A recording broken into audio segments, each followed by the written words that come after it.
Illes Alcalans, projecte de robòtica de primer de batxillerat.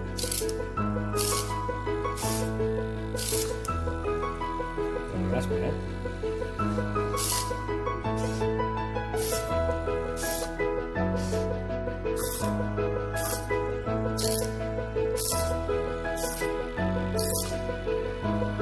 Bueno, estos son els meus alumnes de primer de la ESO de robòtica que han programat un cubo 3x3.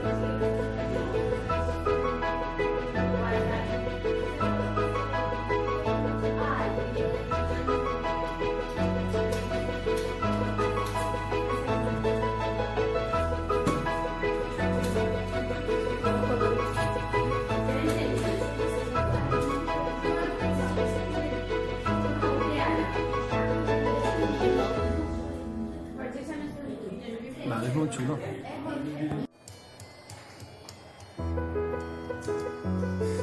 A veure, toca semitons, toca l'escala cromàtica.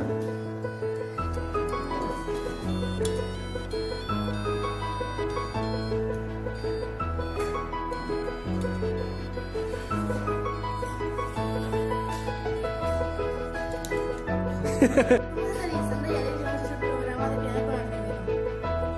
Consiste en hacer un piano poniendo una cada nota su frecuencia así ponerle unos cables conectados a la placa de Arduino. Para que esto funcione tenemos que hacer antes una programación en el programa de Arduino.